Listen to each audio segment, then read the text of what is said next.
Hello and welcome to Stories from the Mansion. Today we will continue on our tour of the story of the Carpetbaggers. So, sit back, relax, rest in peace, and put your headphones on so you can listen to part 2 of the story of the Carpetbaggers' haunted mansion. A loud knock on the door was heard. Claire was startled. She opened her eyes in the dark room, only to see the faint glimmering of oil lamps shining through her window. She took a look at her ill mother, covered in sweat. The door was knocked again, stronger this time. Claire struggled to light a candle. Her hands were trembling. "We know you're in there. Open up before we knock this door down." Claire turned the candle on. She kneeled on the bed, stretched her arm, and reached for something. She managed to remove a board from the floor and got something out. She kept it concealed in her tattered dress. It was an old pistol. She left the room and exited into a hallway of doors. The doors opened. It was her sister, Caroline. "What's the matter, Claire?" asked the little one while rubbing her eyes. "You stay put. Get back inside your room. I'll deal with them folks at the door. You go back to sleep now." Caroline nodded. "And remember, if you hear anything, no matter how strange it is, well, you just lock the door and stay inside your room, all right?" Caroline nodded. She went back to sleep. She heard some thumps in the attic. She quickly went down the hallway. The grandfather clock struck 10:30 p.m. She was startled by the sound, and in the darkness thought the clock was some man lurking in the darkness of the corridor. She climbed a small set of stairs and entered into the attic. "Don't open the door, Claire," said a deep voice coming from inside of the attic. "I have no choice, Spencer. If I don't open, they'll bust the door open and find their way inside a window. I'll be amicable. Give them what they want and they'll get out." "Claire, if they find me, they'll kill us all," said the deep voice in the darkness. "Stay silent. If things go wrong, do you have a gun?" "I do," said the deep voice. "How's your leg?" "Can't lean on it, but it's not rotten, and that's just better than losing it." Don't do anything stupid, you hear me, Spencer? I'll manage. Your only task is to hide and remain as silent as one of them trunks beside you." The knocking intensified. "I love you, Claire." "I love you too, brother." Claire closed the door, and the attic was once again pitch dark. The faint candlelight that Claire held in her hand illuminated the dark hallway. Claire went downstairs and into the foyer.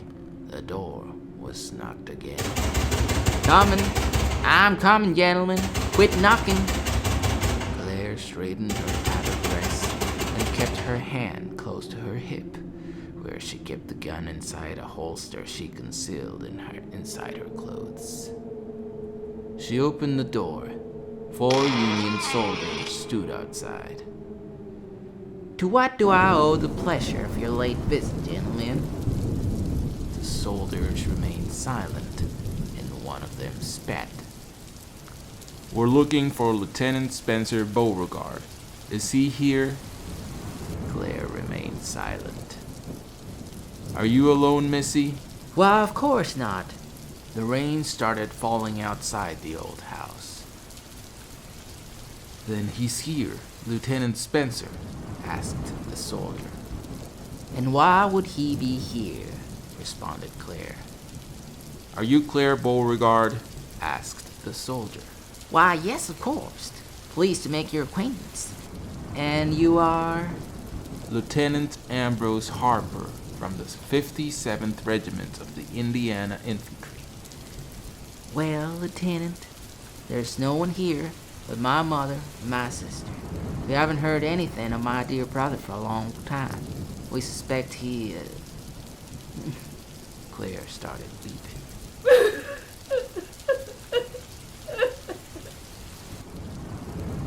Have you got any news regarding him? Is he alive? Asked Claire while crying. No, miss. We haven't got the faintest idea. The only thing we know is several folks saw him returning home. If he voluntarily presents himself, the trial will be lighter and he might not be sentenced to death. Miss, stop what you're doing. If you want to help your brother, convince him to come out. His life might be spared. Claire remained silent. Her eyes betrayed her, and she looked at the weather vane with the shape of a ship slowly moving with the rain and the wind.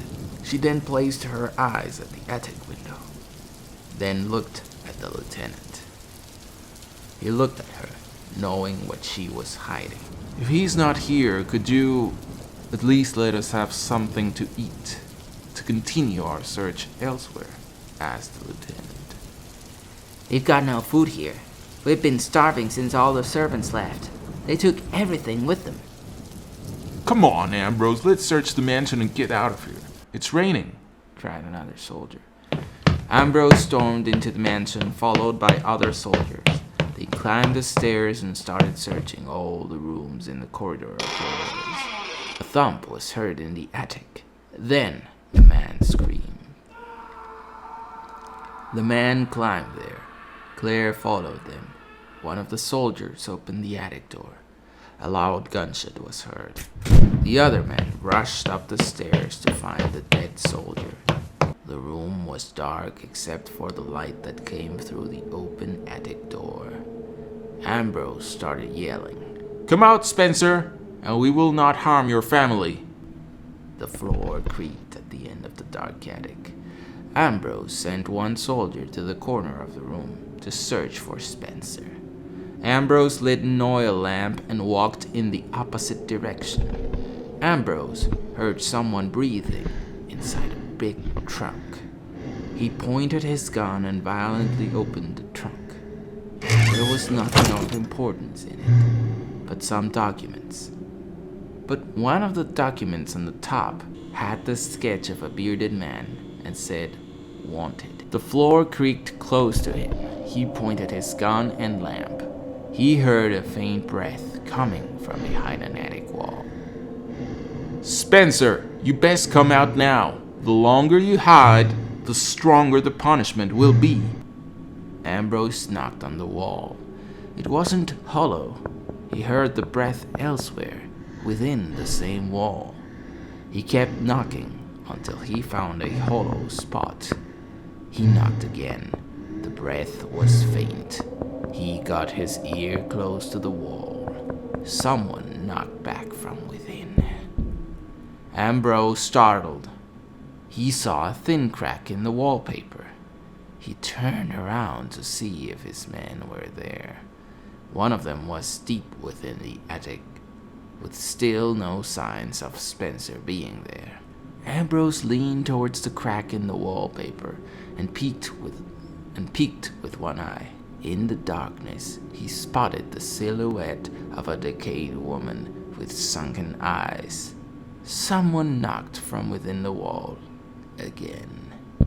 Ambrose dropped the lamp and yelled. Spencer got a hold of Ambrose and tried strangling him, but Ambrose managed to grab a piece of broken lamp glass and stick it on Spencer's left eye. Spencer started yelling and crying. Claire tried to kill the other soldier, but missed her shot. The soldier grabbed Claire and knocked her unconscious out of a single blow. Claire woke up. She was tied to a horsechair overlooking an oak tree inside the mansion. His brother had his neck tied, about to be hung from one of the branches. Ambrose was yelling something at him. The other two soldiers were laughing and singing. He managed to hear Ambrose saying, "A slow death." They hung him and let him strangle. His feet managed faintly to touch. They hung Spencer and let him strangle. His feet faintly touched the ground, enough to breathe the right amount of air, not to die, but not enough to feel strangled. Claire tried to scream, but she was dead. Ambrose and the soldiers took her and rode away from the mansion with some stolen goods, such as a golden candelabra, some jewelry from her mother, and other trinkets. Caroline came out of her hiding from under the bed. She peeked outside the room into the dark corridor of doors. Claire? She whispered. Claire? She yelled. She went down the stairs to find the main door open. The rain was making the floor wet. She went outside to find his brother, violently shaking. She went straight to him. His left eye was popping out of his eyelid, and his other eye was closed and bleeding. He managed to incline his head and pointed towards something. Caroline followed his sight and found an axe on a tree stump. She got the axe out and took it to his brother. His brother moved his wrists and hands, indicating her that they were tied. With the tip of the axe, she cut through the ropes until his brother's hands were freed. He reached for the axe and tried cutting the rope that strangled him.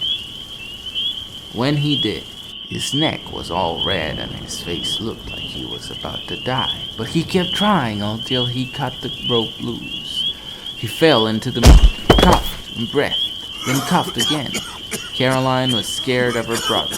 His brother stood up slowly, with the axe in his hand and the rope still around his neck. He gave an angry stare at her sister and a sinister one at the road where his sister was abducted. Where's Claire, Spencer? Yankees took her. He tried running through the road, but as soon as he started taking baby steps, his leg hurt so much that he had to stop. Caroline helped his brother back in the house. Spencer looked back at the road that led to New Orleans, where they took his sister. "Mr. Beauregard! Mr. Beauregard! Mr. called Dr. Gracie. What?